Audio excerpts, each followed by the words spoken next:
नमस्कार, आप देख रहे हैं कालचक्र। मैं हूं श्रद्धा और मेरे साथ हैं प्रश्न कुंडली विशेषज्ञ पंडित सुरेश पांडे जी। पंडित जी, बहुत बहुत स्वागत है आपका। नमस्कार।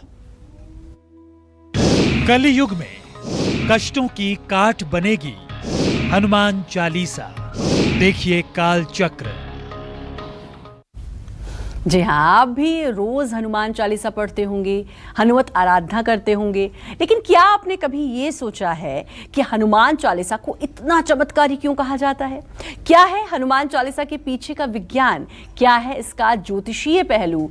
हनुमान चालीसा में ऐसी कौन सी चौपाइयां हैं जो आपको किसी भी रोग और शोक से बचा सकती हैं? साथ ही एक बात और, हनुमान चालीसा पढ़ते हुए हमारा उच्चारण एकदम सही होता है क्या? क्या है हनुमान चालीसा के पढ़ने के नियम? ये सारे वो सवाल हैं जिनका जवाब जानना आपके और हमारे लिए बहुत जरूरी है, और इन्हीं सब सवालों के जवाब देंगे आज पंडित सुरेश पांडे जी। इसलिए हनुमान चालीसा का विज्ञान और इसे पढ़ने से होने वाले चमत्कारों को जानने के लिए लगातार बने रहिए हमारे साथ और ध्यान से देखिए आज का कालचक्र। अपनी चर्चा को शुरू करेंगे, लेकिन उससे पहले जानेंगे आज का शुभ मुहूर्त।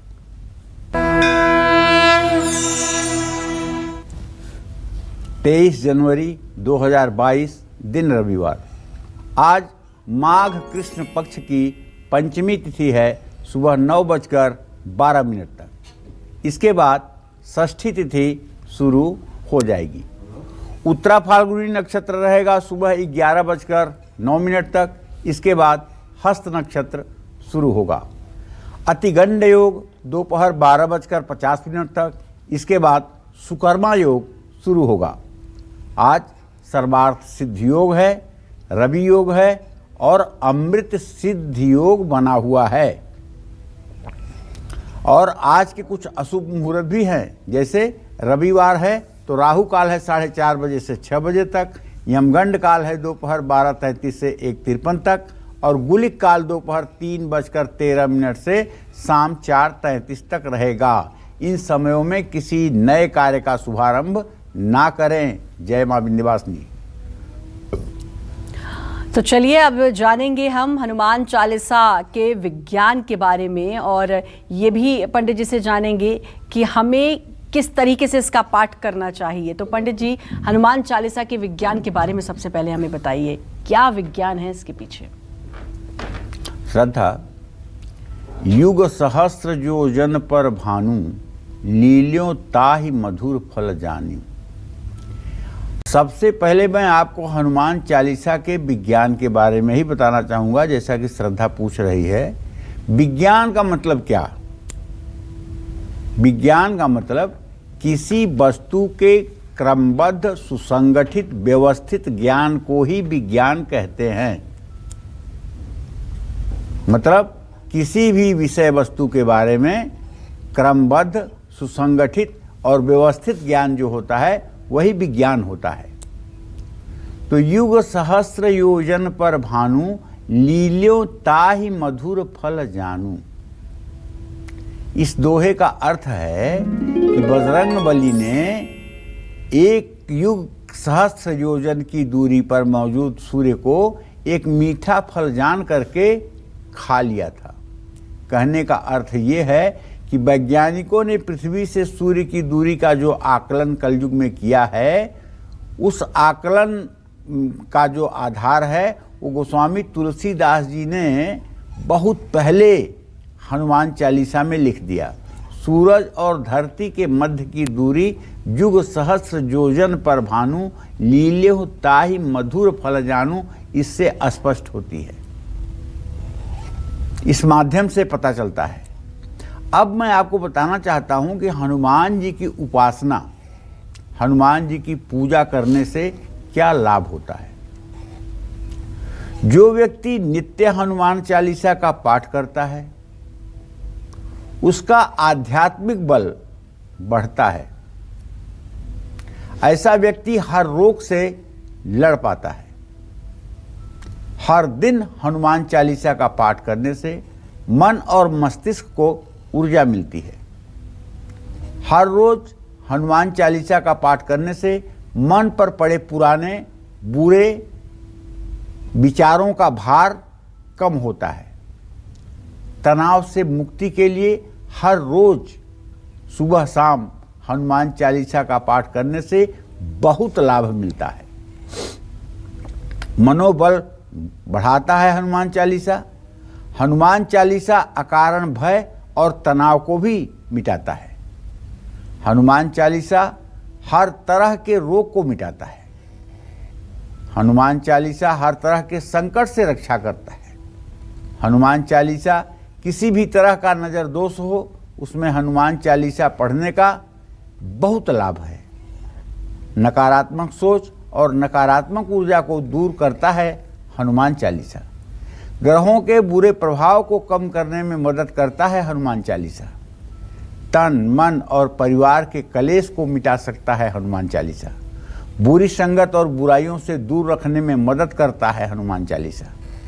तो कहने का मतलब ये है, कलयुग में हनुमान चालीसा वरदान है। जो व्यक्ति श्रद्धापूर्वक हनुमान जी को अपना इष्ट मानकर प्रातः काल सायंकाल हनुमान चालीसा का पाठ करता है, मैं विश्वास के साथ कह सकता हूँ, ऐसा व्यक्ति धर्म अर्थ काम मोक्ष चारों पुरुषार्थों से युक्त होकर के सुखी जीवन व्यतीत करता है और अंत में सच्चिदानंद घन परमेश्वर श्री राम को ही प्राप्त होता है। इसमें कोई संशय नहीं है। जय मां विंध्यवासिनी। बिल्कुल, और बहुत ज़रूरी बात है कि हनुमान चालीसा को किस तरह पढ़ना चाहिए, उच्चारण कैसा होना चाहिए, इस पर हम ज़रूर बात करेंगे। लेकिन कॉलर जुड़ चुके हैं सौरभ रायपुर से, उनसे बात कर लेते हैं। सौरभ जी, बहुत बहुत स्वागत है, आप पंडित जी से बात कर सकते हैं। प्रणाम पंडित जी, मैं सौरभ बोल रहा हूँ छत्तीसगढ़ से। पंडित जी, मेरा डेट ऑफ बर्थ है 15/11/1993 जी। पंडित जी, मैं अभी MPEd कर रहा हूँ, इसके बाद मुझे क्या करना चाहिए और मेरा सरकारी नौकरी का योग है कि नहीं है? और दूसरा है मेरा सवाल कि हमारा घर कब तक बन जाएगा? देखो सौरभ, जहाँ तक आपने पूछा है कि आपको क्या करना चाहिए, तो मेरे समझ से आपके आजीविका भाव का स्वामी मंगल है। अब आपको नौकरी करना चाहिए MBA के बाद। MBA के बाद आपको नौकरी करना चाहिए, व्यवसाय नहीं करना चाहिए। व्यवसाय करने पर नुकसान हो सकता है। सरकारी नौकरी के बारे में जो आपने प्रश्न पूछा है, तो मंगल शनि की द्वितीय द्वादश स्थिति इस बात का संकेत है कि सरकारी नौकरी का योग नहीं है। प्राइवेट सेक्टर में अच्छी जगह पे नौकरी आपको मिल सकती है और इसके लिए थोड़ा सा अगर आप प्रयास करेंगे तो अगस्त 2022 तक आपको कामयाबी भी मिल जाएगी। आपको कामयाबी हर समय मिलती रहे, इसके लिए आपको चाहिए कि आप हनुमान चालीसा का भी पाठ करें और इसके साथ साथ ओम हंग हनुमताय नमः इस मंत्र को 108 बार रोज मंत्र जप के रूप में आप अपनाएं। इससे निश्चित रूप से आपकी आजीविका के लिए अच्छा मार्ग प्रशस्त होगा। जय मां विंध्यवासिनी। एक और कॉलर हमारे साथ जुड़ चुकी है नोएडा से। अपना नाम बताते हुए आप पंडित जी से बात करिए। हाँ, साहिल मेरा नाम है। प्रणाम पंडित जी। क्या नाम है आपका? साहिल। साहिल साहिल साहिल नाम है पंडित जी। हाँ, प्रणाम पंडित जी। सुखी रहिए। हाँ पंडित जी, हम ग्रेटर नोएडा से बात कर रहे हैं। एक मकान हम ग्रेटर नोएडा में फ्लैट खरीदे हैं जी। ये भी जो हाइट है उसका अभी तक रजिस्ट्री नहीं हुआ है पंडित जी, कब तक रजिस्ट्री होगा? और दूसरा सवाल मेरा है पंडित जी, मेरे ससुराल वाले हमको अपने प्रॉपर्टी में से कुछ देना नहीं चाहते हैं। मेरे हस्बैंड नहीं है, ना बेटा है पंडित जी। हमारे ससुराल वाले ससुर जो है 2 मकान है, वो हमें देंगे कि नहीं? चलिए, सबसे पहले तो यही जान लीजिए कि आपके मकान की रजिस्ट्री कब होगी।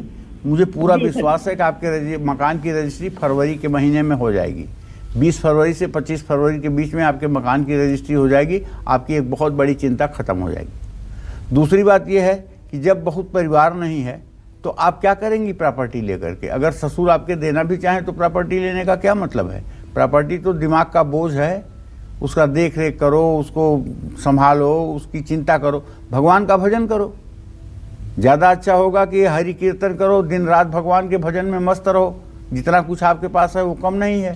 हाँ, जहाँ तक देने लेने की बात है तो उसके विषय में मैं आपको बता दूं, अगर आप चाहेंगी ही कि आपको मिलना चाहिए तो मिलेगा भी, इसमें कोई दो राय नहीं है। कहा जाता है कि मंत्र हो या श्लोक, चौपाई हो या फिर कोई भी पाठ, अगर उसका उच्चारण सही नहीं है तो आपको उस पाठ का पूरा लाभ नहीं मिलता। ऐसे में कहीं ऐसा तो नहीं कि आप भी हनुमान चालीसा पढ़ते तो हैं लेकिन उच्चारण गलत हो? क्या है हनुमान चालीसा का सही उच्चारण? आइए जानेंगे पंडित जी से। पंडित जी, उच्चारण के बारे में बताइए। पढ़ते सब हैं लेकिन उच्चारण किसी का गलत भी हो सकता है, और अगर गलत उच्चारण से पढ़ते हैं तो फिर क्या उसका नुकसान भी होता है? देखो, आज का ये विषय ऐसा है कि जिसे जो दर्शक गलत समझ रहे थे, अब वो दर्शक जिसको गलत समझ रहे थे वो गलत नहीं है, बल्कि गलत समझ रहे थे, ये गलती है। इस विषय पर कार्यक्रम करने का यही मकसद है कि इस बात को बता दिया जाए कि जिसे आप तुलसीदास जी की गलती समझ करके और अपने से शुद्ध करते हैं, उसे आप शुद्ध ना करें। उसे अगर आप शुद्ध करते हैं तो इसकी शुद्धि जो है प्रभावित होती है। जैसे देखो, हनुमान चालीसा और रामचरितमानस के दोहे और चौपाइयों में हर जगह आपको ड़ की जगह न लिखा हुआ है। जैसे चरण को चरण लिखा हुआ है, हरण को हरण लिखा हुआ है, शरण को शरण लिखा हुआ है। हनुमान चालीसा में श, शरीफा वाले स की जगह स लिखा हुआ है। जैसे क्लेश, कलेश को कलेश लिखा हुआ है। कपीस होना चाहिए, लिखा हुआ है कपीस। शंकर को लिखा हुआ है शंकर। हनुमान चालीसा में व की जगह ब लिखा हुआ है। जैसे विक्रम को विक्रम, विद्या को विद्या, विकार को विकार, महावीर को महावीर।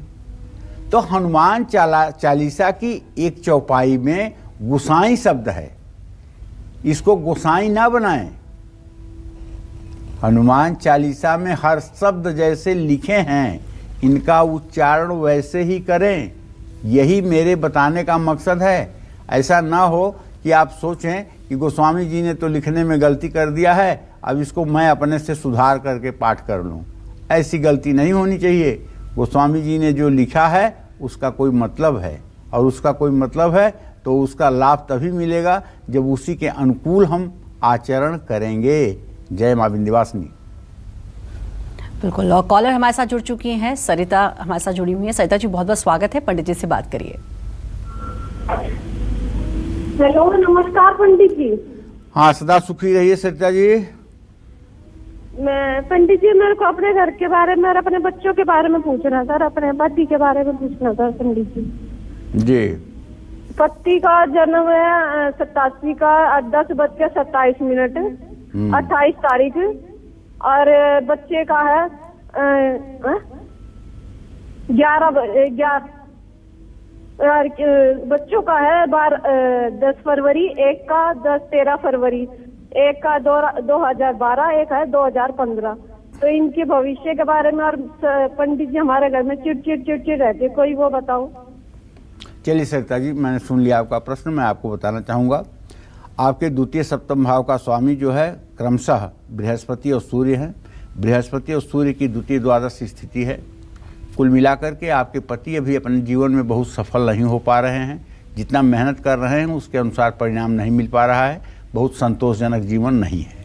दोनों बच्चों के बारे में जो आपने प्रश्न किया है उसके बारे में आप जान लें कि बड़ा बच्चा जो आपका है वो निस्संदेह अच्छा है, लेकिन उसकी सेहत में आए दिन कोई न कोई गिरावट बनी रहती है। खास करके पेट से संबंधित समस्या उसको बनी रहती है। वो 9 साल का हो गया है, और आपको चाहिए कि अगर उसको पेट से संबंधित कोई समस्या है तो किसी आयुर्वेदिक चिकित्सक से परामर्श लेना चाहिए।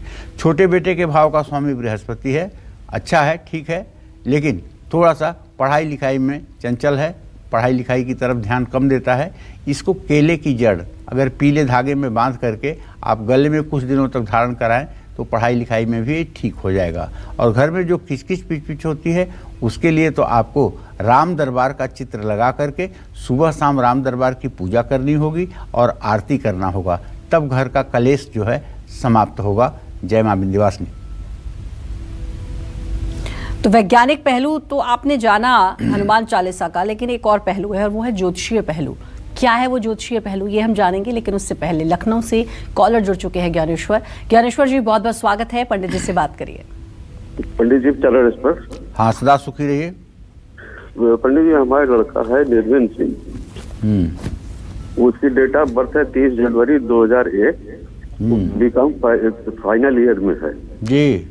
उसकी तबीयत भी ठीक नहीं रहती थोड़ा, और वो आगे करे क्या, और उसको कोई पंडित जी मांगलिक बताए हैं, मांगलिक है कि नहीं? देखिए ज्ञानेश्वर जी, आपके पुत्र भाव का स्वामी शुक्र है और शुक्र मंगल के साथ है, मांगलिक तो है, इसमें कोई दो राय नहीं है। लेकिन उसकी तबीयत जो नहीं ठीक रहती है, इस विषय में मैं ये कहना चाहूँगा कि मुझे जहाँ तक लगता है कि उनके तबीयत में जो खराबी है, उन्हें हल्का सा थकान और बुखार जैसी स्थिति हर समय महसूस होती है, जो ग्रहों के आधार पर मुझे ये दिखाई दे रहा है। और इनको स्वस्थ होने के लिए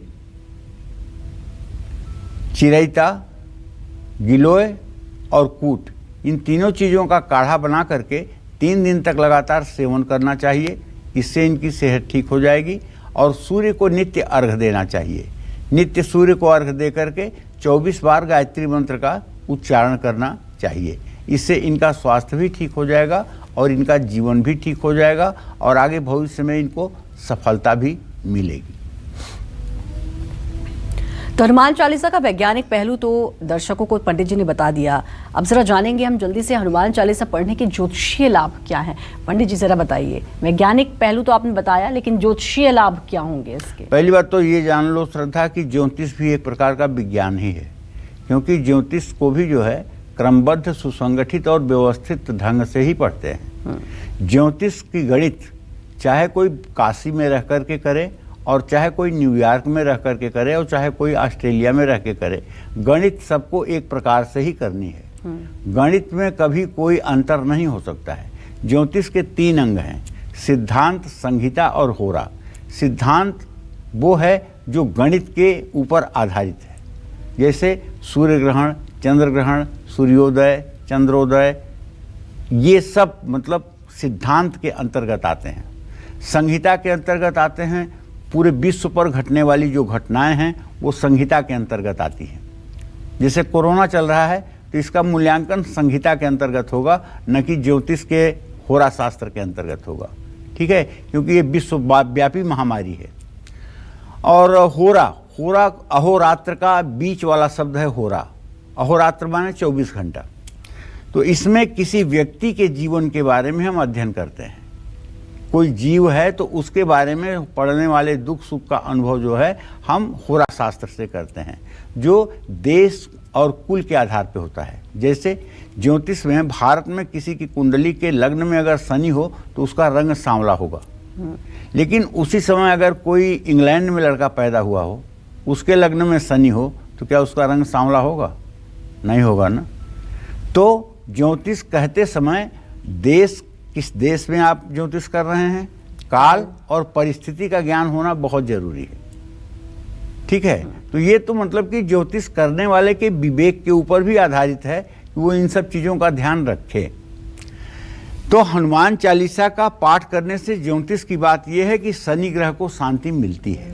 इसके पीछे बहुत कथा है। हनुमान जी का बड़ा एहसान है शनि देव के ऊपर, और शनि देव ने हाथ जोड़कर हनुमान जी से कहा है कि हे हनुमान, जो भी लोग आपकी आराधना करेंगे, जो आपकी भक्ति करेंगे, जो आपका स्मरण करेंगे, उन्हें मैं अपनी महादशा में, अपनी 7.5 में, अपनी ढैया में कभी दुख नहीं पहुंचाऊंगा। ऐसा शनिदेव का वचन है। तो ऐसे में अगर आपके ऊपर भी शनि की 7.5 ढैया या फिर महादशा चल रही है, तो आपको हनुमान चालीसा का पाठ रोज करना चाहिए। शनि देव की कृपा पाने के लिए हर शनिवार आपको हनुमान चालीसा, या फिर गोस्वामी तुलसीदास जी ने जो रामचरितमानस में सुंदरकांड लिखा है, उस सुंदरकांड का पाठ आपको करना चाहिए। शनिवार को बूंदी का प्रसाद भोग लगा करके बांटना चाहिए, और शनिवार की शाम को हनुमान जी को केवड़े का इत्र अर्पित करना चाहिए। जिन लोगों की कुंडली में मंगल दोष है, जो लोग मांगलिक हैं, उनको मंगल के बुरे प्रभावों को कम करने के लिए भी हनुमान की उपासना करनी चाहिए, हनुमान चालीसा का पाठ करना चाहिए। इससे मंगल का बल, साहस और ऊर्जा सभी जप करने वाले व्यक्ति को प्राप्त होता है। मंगल ग्रह की कृपा पाने के लिए मंगलवार को जल्दी उठकर लाल रंग के कपड़े पहनकर घर की उत्तर पूर्व दिशा में बैठकर हनुमान चालीसा पढ़िए और चमेली के तेल का दिया जलाइए। हनुमान जी को गुड़ चने का भोग लगाइए। निसंदेह ये उपाय आपके जीवन को बदलेंगे, इसमें कोई शक नहीं है। जय मां विंध्यवासिनी। पंडित जी आपको हनुमान चालीसा पढ़ने का वैज्ञानिक और ज्योतिषीय महत्व बता रहे हैं। साथ ही आपको कब और कैसे पढ़नी चाहिए हनुमान चालीसा, इसके बारे में भी पंडित जी से चर्चा करेंगे। लेकिन उससे पहले पंडित जी से जानते हैं कि वो कौन से ग्रह हैं जो हनुमान जी की पूजा करने मात्र से आपको शुभ फल देते हैं। बताइए पंडित जी। देखिए, जहाँ तक ग्रहों की बात है तो मेरा अनुभव तो ये है, हनुमान जी ब्रह्मचर्य के प्रतीक हैं। हनुमान जी ज्ञानियों में अग्रगण्य हैं। हनुमान जी श्री राम के अत्यंत प्रिय हैं। तो इनकी उपासना से किसी भी ग्रह को ठीक किया जा सकता है। इसमें ना तो मैं कोई अतिशयोक्ति कह रहा हूं, ना तो मेरा कोई बड़बोलापन है।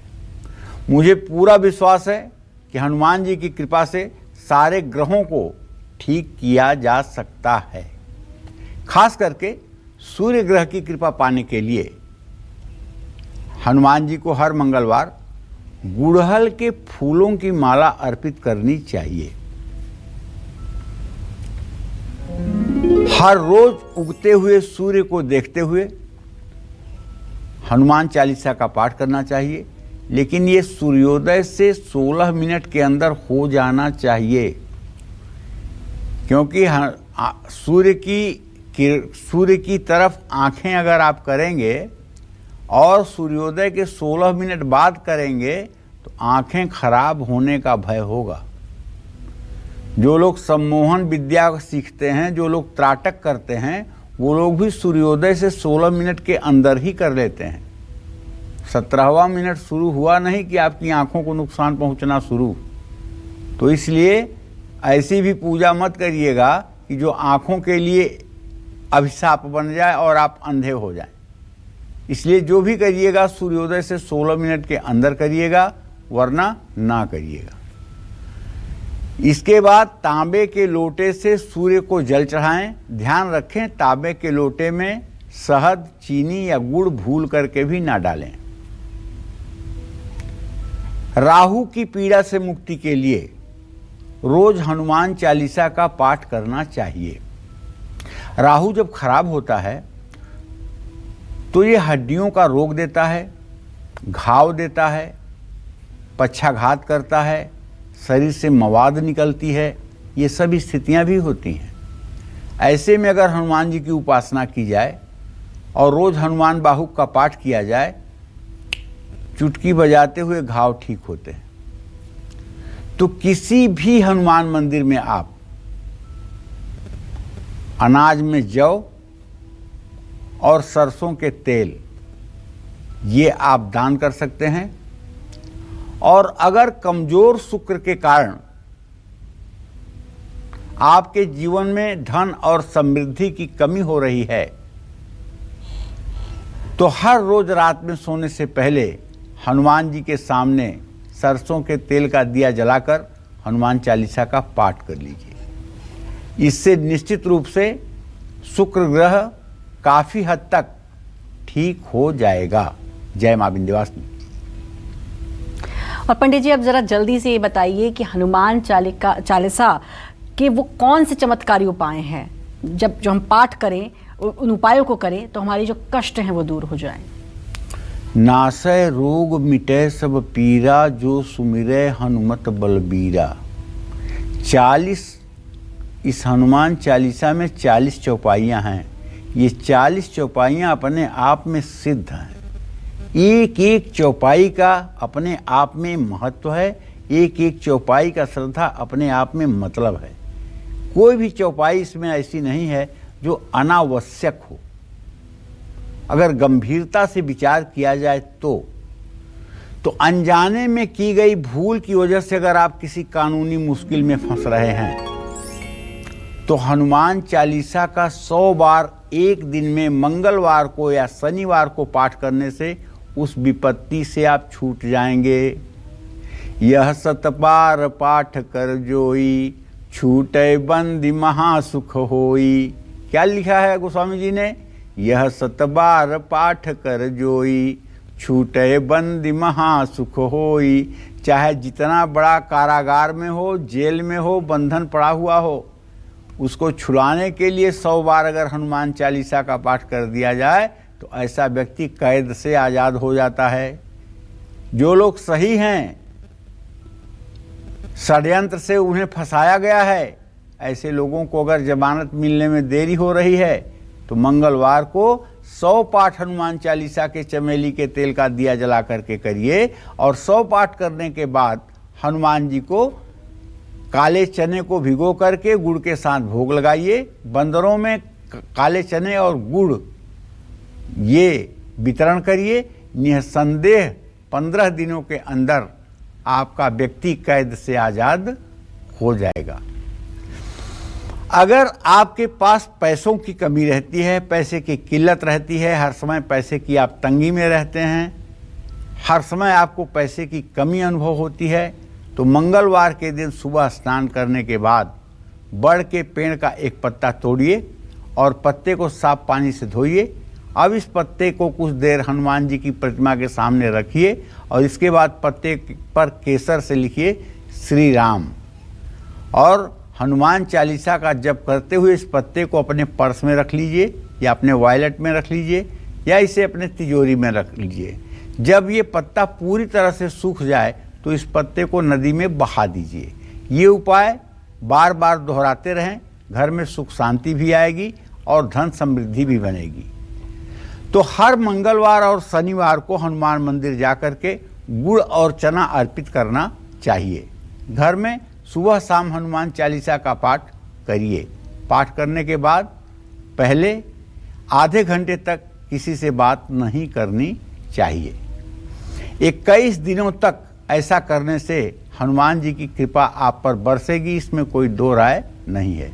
एक बात मैं अपने दर्शकों को बताना चाहूँगा और ये बात मैं अपने अनुभव की बता रहा हूँ। कलयुग में हनुमान जी अपने भक्तों के बुलाने पर आकर के साक्षात मदद करते हैं। कभी किसी वृद्ध के रूप में, कभी बालक के रूप में, कभी नौजवान के रूप में, वो किसी न किसी रूप में अपने भक्त की आकर के मदद करते हैं जब उनका भक्त उन्हें पुकारता है। आप भी जीवन में अनुभव किए होंगे कि जब किसी कष्ट में आपने हनुमान जी को पुकारा होगा तो उसके बाद कोई न कोई आपकी मदद करने के लिए आ गया होगा। ये आपने भी देखा होगा, ये आपने भी अनुभव किया होगा। अगर जीवन में आपने हनुमान चालीसा की उपासना की है, हनुमान जी को आपने अपना इष्ट माना हुआ है, तब जरूर आपने देखा होगा। मुझे खूब याद है, मेरे बचपन की बात है। एक उस समय बैलगाड़ियाँ चलती थी और बैलगाड़ी जा रही थी, एक नाली था पानी का, उसमें बैलगाड़ी के चक्के फंस गए और गाड़ीवान बैठ करके गाड़ी पर हनुमान चालीसा का पाठ कर रहा है और बैलों को मार रहा है और गाड़ी निकल नहीं रही है। कुछ देर, आधे घंटे के बाद ऐसे ही चलता रहा तो एक वृद्ध आए, बोले भैया तुम्हारी गाड़ी इतने देर से फंसी है, निकाल नहीं रहे हो। बोले क्या करूं, कैसे नहीं निकाल रहा हूं, हनुमान चालीसा तो पढ़ रहा हूं। कहें भैया हनुमान चालीसा तो पढ़ रहे हो लेकिन हनुमान जी तो कर्म करते थे ना, तुम भी कर्म करो, एक चक्के में आओ तुम हाथ लगाओ, एक चक्के में हम हाथ लगाएं। तो वो आकर के गाड़ीवान को समझ में आया, चक्के पर जब हाथ लगाया उभारने के लिए, एक तरफ से उस वृद्ध ने हाथ लगाया, गाड़ी पार हो गई और वृद्ध अंतर्ध्यान हो गया। तो कहने का मतलब हनुमान जी किसी न किसी रूप में आकर के अपने भक्तों की मदद कर जाते हैं, इसमें कोई संशय की बात नहीं है। जय मां विंध्यवासिनी। धन ऐश्वर्य पाने, कर्ज से मुक्ति, परिवार से क्लेश मिटाने के लिए हनुमान चालीसा से हम कौन से उपाय कर सकते हैं, जानेंगे पंडित जी से। बताइए पंडित जी।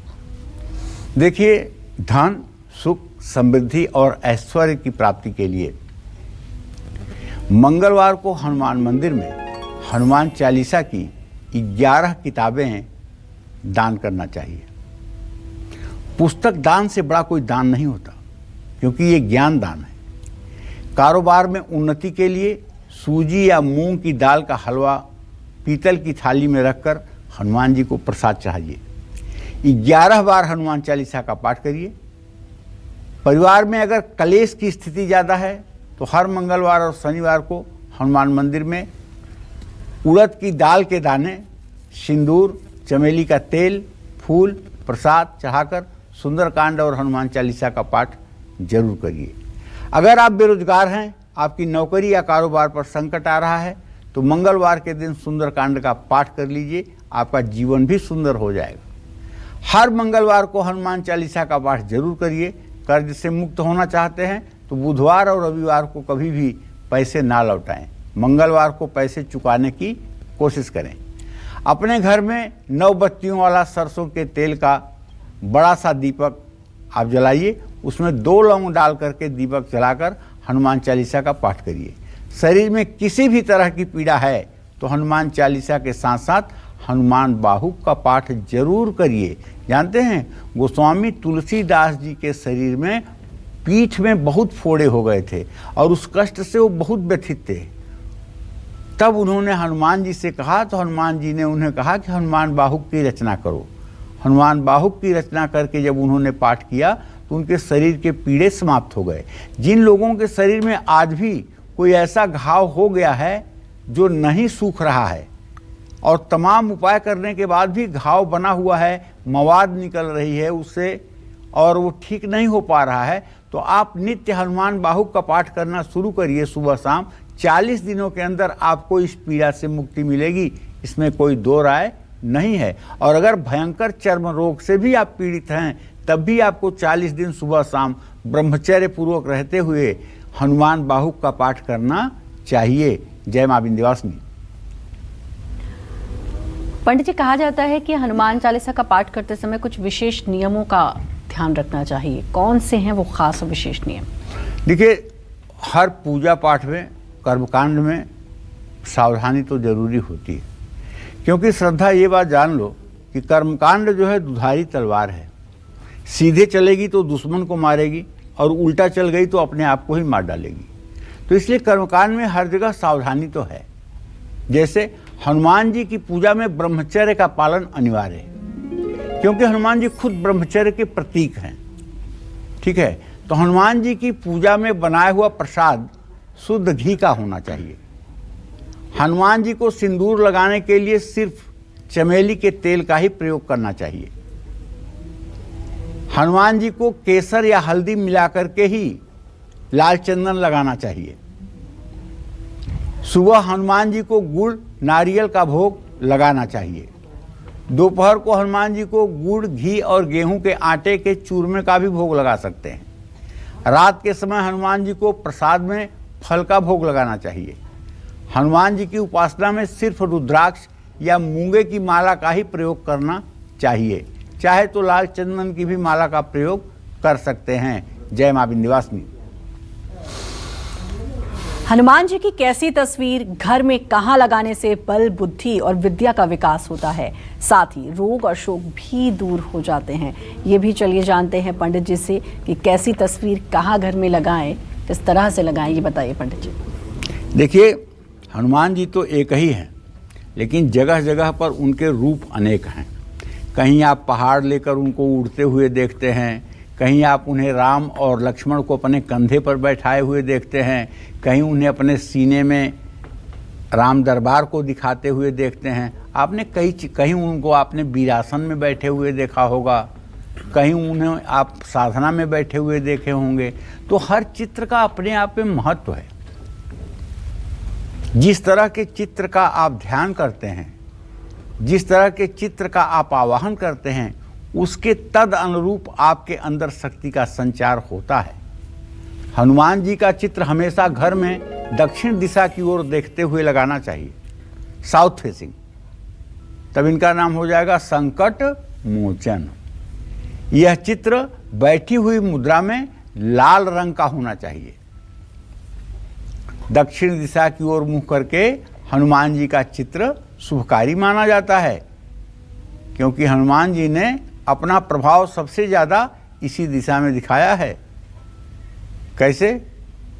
समुद्र के किनारे जब जामवंत ने उनसे कहा कि कौन सो काज कठिन जग माही जो नहीं हो तात तुम पाही, तो समुद्र को लांघने के लिए हनुमान जी दक्षिण दिशा में ही प्रस्थान किए थे, जो उनका बहुत बड़ा कार्य था। राम काज कीन्हे बिना मोहि कहाँ विश्राम। हनुमान जी बाल ब्रह्मचारी हैं, ऐसे में अपने शयन कक्ष में इनकी प्रतिमा अगर आप गृहस्थ जीवन में हैं तो आपको नहीं लगानी चाहिए। घर में नकारात्मक ऊर्जा अगर बहुत ज़्यादा है तो हनुमान जी की शक्ति प्रदर्शन की मुद्रा का चित्र लगाइए। घर के मुख्य द्वार के ऊपर पंचमुखी हनुमान जी का चित्र लगने से भी घर में नकारात्मक ऊर्जा प्रवेश नहीं कर पाती है। मकान में गलत दिशा में जल अगर स्रोत है, शत्रु बाधा है, बीमारी है, मनमुटाव है, तो इस दोष को दूर करने के लिए भी पंचमुखी हनुमान का चित्र चमत्कारी है, इसमें कोई संशय नहीं है। जय मां विंध्यवासिनी। कॉलर जुड़ चुके हैं हमारे साथ निखिल दिल्ली से। निखिल, बहुत बहुत स्वागत है, पंडित जी से बात करिए। हेलो पंडित जी, जय मां विंध्यवासिनी। जय मां विंध्यवासिनी। पंडित जी, मुझे अपने बारे में जानना। मेरी जन्म तिथि 21 जनवरी 1998 है जी। मैं नौकरी के लिए बहुत टाइम से प्रयास करूं, नौकरी नहीं मिल रही, या फिर व्यवसाय करना चाहिए, तो मतलब किस चीज का व्यवसाय करूं जो मुझे सफलता मिले, और मेरा भविष्य कैसा रहेगा? अब देखिए, प्रश्न के हिसाब से तो ये लग रहा है कि अब 23 साल के आप हो रहे हैं और सूर्य मंगल अभी भी द्वितीय द्वादश की स्थिति में बैठे हुए हैं। ना तो कोई पढ़ाई आपने ऐसी की है जिसमें तकनीकी शिक्षा का ज्ञान हो, और ना ही कोई ट्रेनिंग आपके पास ऐसी है जिसमें आप किसी कार्य विशेष में दक्ष हों। तो मैं तो आपसे यही कहूँगा कि आप ट्रांसपोर्ट विभाग में अपनी नौकरी खोज लीजिए। अगर ट्रांसपोर्ट विभाग में आप अपनी छोटी सी भी नौकरी ढूंढ लीजिए तो 1.5 साल के बाद इसी नौकरी में आप बहुत ऊंचाई और सफलता प्राप्त कर पाएंगे, और 40 साल की उम्र के बाद अपना व्यवसाय भी कर पाएंगे। आपको ट्रांसपोर्ट लॉजिस्टिक्स से जुड़े विभाग में नौकरी ढूंढनी चाहिए। तनख्वाह चाहे जितना कम मिले, लेकिन काम सीखने को अगर आपको मिल जाएगा तो 1.5 साल के बाद आपकी ज़िंदगी खुशहाल हो जाएगी। जय मां विंध्यवासिनी। एक और कॉलर जुड़ चुके हैं, अश्विनी है लखनऊ से। अश्विनी जी, बहुत बहुत स्वागत है, पंडित जी से बात करिए। हेलो अश्विनी जी, आप पंडित जी से बात करिए। Hello hello. हाँ बोलिए। हाँ पंडित जी, प्रणाम पंडित जी। हाँ, सुखी रहिए। मेरा डेट ऑफ बर्थ 21 जून 1967 जी। मेरे लड़की का है 1991, 30 जनवरी 1991 जी। सोमवार। हम बहुत दिन से परेशान रहते हैं पंडित जी, बहुत परेशान है। मतलब 6-7 साल से बहुत ज्यादा परेशानी में है पंडित जी। चलिए अश्विनी जी, मैं आपको बताता हूं कि आपके द्वितीय सप्तम भाव का स्वामी शुक्र है। शुक्र का बृहस्पति के साथ इत्तेसाल तो बन रहा है, लेकिन शनि मड़ऊ कारक है। कहने का मतलब ये है कि चीज़ें सफलता की आपके सन्निकट हैं, लेकिन उसमें कोई व्यवधान है। और जहाँ तक मैं देख पा रहा हूँ, शनि के कारण कहीं ना कहीं आपकी योजनाएं सफल नहीं हो पा रही हैं। शनिदेव की कृपा दृष्टि आपके परिवार के ऊपर, आपके ऊपर नहीं है, जिसके कारण आर्थिक संकट बना हुआ है, जिसके कारण घर और परिवार में तनाव की स्थिति बनी हुई है। घर का विकास नहीं हो रहा है, बच्चे का विकास नहीं हो रहा है, शुभ समाचार नहीं मिल रहा है। इसके लिए आपको चाहिए कि वाद्य यंत्रों के साथ ढोलक वगैरह बजा करके हर शनिवार शाम को सुंदरकांड का पाठ करना शुरू करिए। अगर आप वाद्य यंत्रों के साथ हर शनिवार शाम को सुंदरकांड का पाठ करना शुरू करें और पंचमुखी हनुमान की पूजा करें तो 7 मंगलवार में आपके घर की जीवनचर्या बदल जाएगी और आपके जीवन में सुख का उदय हो जाएगा। इसमें कोई संदेह नहीं है। जय मां विंध्यवासिनी। आप पंडित जी से जल्दी से जानते हैं कि हनुमान जी का कौन सा स्वरूप घर में लगाने से और कौन कौन सी मनोकामनाएं उससे पूरी होती हैं, बताइए पंडित जी। एक कहावत है कि जाकी रही भावना जैसी, हरि मूरत देखी तिन तैसी। जैसे हमारे मन की परिकल्पना होती है जिस कार्य के लिए, उसके अनुरूप अगर हनुमान जी का चिंतन किया जाए तो वह कार्य जल्दी सफलता के दायक होता है। ड्राइंग रूम में जहां आप और आपके अतिथि विराजमान होते हैं, वहां हनुमान जी का जो चित्र है उसे आप कैसा लगाना चाहिए? पर्वत उठाते हुए, अर्थात संजीवनी को लेकर के जब हनुमान जी चलते हैं हिमालय से, तो पर्वत को उठाए हुए उड़ते हुए चलते हैं। तो ये वाला चित्र आपको कहाँ लगाना चाहिए? ड्राइंग रूम में। किस दीवार पर लगाओगे भाई? उत्तर की दीवार पर भी लगा सकते हो, पूरब की दीवार पर भी लगा सकते हो। और श्री राम भजन करते हुए हनुमान जी का चित्र अगर लगाएंगे तो आपके अंदर साहस, बल, विश्वास और जिम्मेदारी की अगर कमी है तो वो ठीक हो जाएगी। पहाड़ उठाते हुए हनुमान जी का चित्र घर में लगाएंगे तो परिवार से कलेश दूर हो जाएगा। हनुमान जी का ऐसा चित्र लगाइए जिसमें वो राम भक्ति करते हुए नजर आए। वो तो हर समय राम भक्ति ही करते हैं, उनका कोई स्वरूप हो वो राम भक्ति का ही है। ठीक है। माता सीता ने उन्हें मोतियों की माला दी, खुश होकर के कि हनुमान तुम बहुत अच्छे हो, ये लो मोती की माला। तो मोती लेकर के उन्होंने दांतों से तोड़ना शुरू कर दिया। माँ सीता ने कहा, ये क्या कर रहे हो तुम, मोती तोड़ रहे हो? कहे नहीं माँ, मैं ढूंढ रहा हूं कि इसमें प्रभु श्री राम है कि नहीं। कहें इसमें मोती में कैसे प्रभु श्री राम होंगे? तो हनुमान जी ने माला फेंक करके कहा, तब ये मेरे किस काम का? तो बोले, क्या तुम्हारे शरीर में श्री राम है? कहन हाँ माँ। कहन कैसे? हनुमान जी अपना सीना दिखा दिया, उसमें राम और सीता दोनों विराजमान थे। तो कहने का मतलब हनुमान जी का तो जीवन का प्रतिपल प्रभु श्री राम को समर्पित है। कोई मुश्किल लक्ष्य को प्राप्त करने के लिए उड़ते हुए हनुमान जी का भी चित्र अपने घर में आप लगा सकते हैं। किसी भी कार्य में सफलता प्राप्त करने के लिए लंका दहन वाला चित्र भी आप लगा सकते हैं। और असंभव से असंभव कार्य यदि आपको पूरा करना है तो किष्किंधा कांड में जब राम जी से मिलते हैं हनुमान जी, तो अपने कंधे पर राम और लक्ष्मण को बैठा करके और तब सुग्रीव के पास ले आते हैं। वो वाला दुर्लभ चित्र अगर मिल जाए और उसे अपने पूजा स्थान में आप लगा लीजिए, क्या बात है, जीवन बन जाएगा। और कष्टों से निजात मिलना तो क्षण भर की बात होगी। एक बार आप भक्ति के रस में अपने आप को सराबोर करके देखिए, फिर देखिए हनुमान जी कितने मजबूती से आपके हाथ को पकड़ते हैं। और हनुमान जी अगर एक बार आपके हाथ को मजबूती से पकड़ लिए तो नैया पार है। कोई संसार की ताकत नहीं है जो आपको कष्टों में और मुसीबत में डाल सके।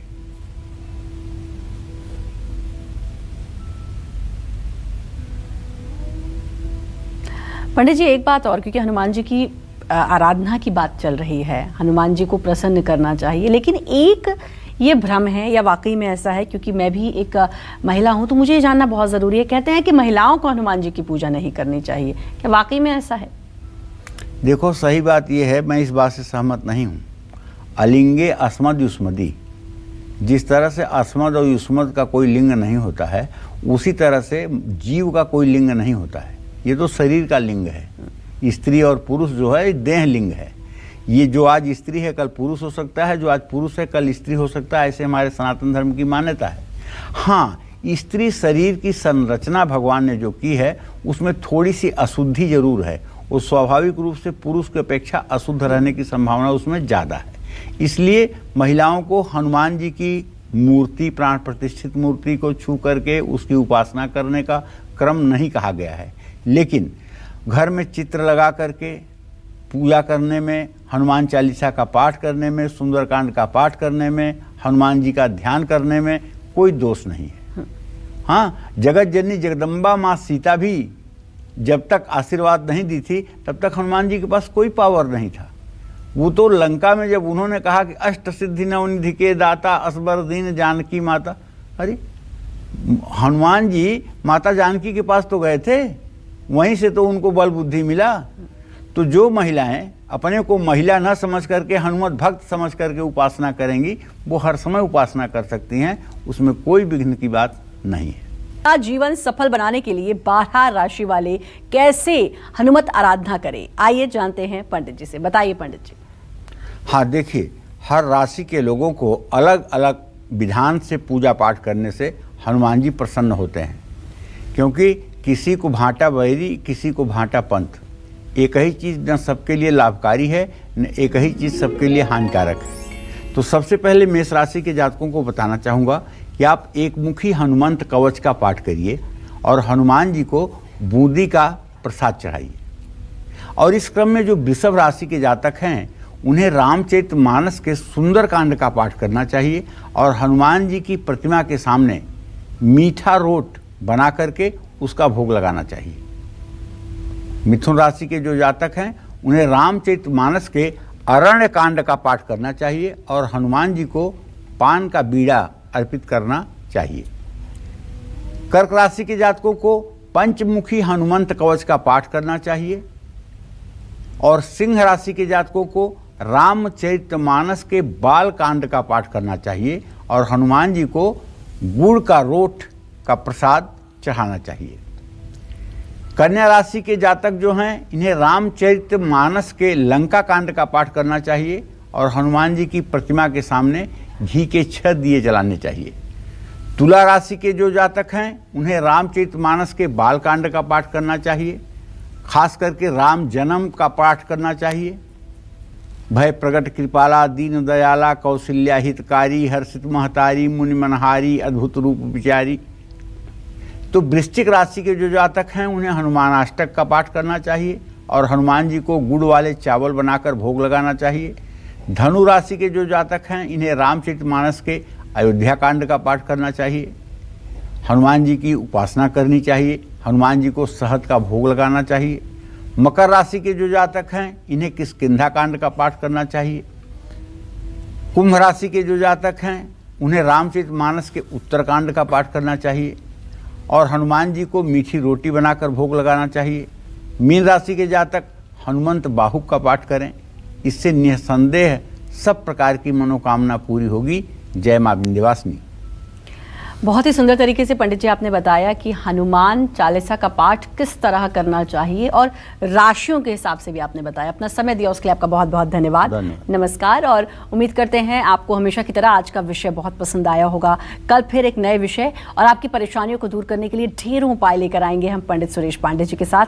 तब तक कालचक्र की पूरी टीम को दीजिए इजाजत। देश दुनिया की खबरों के लिए देखते रहिए न्यूज़ 24। नमस्कार। नमस्कार, मैं हूं मानक गुप्ता। अगर आपको हमारा ये वीडियो पसंद आया हो तो इसे लाइक और शेयर जरूर करें और हाँ, हमें सब्सक्राइब और फॉलो करना ना भूलें ताकि आप देश और दुनिया की कोई खबर मिस ना करें। तो जुड़े रहिए हमारे साथ और देखते रहिए न्यूज़ 24।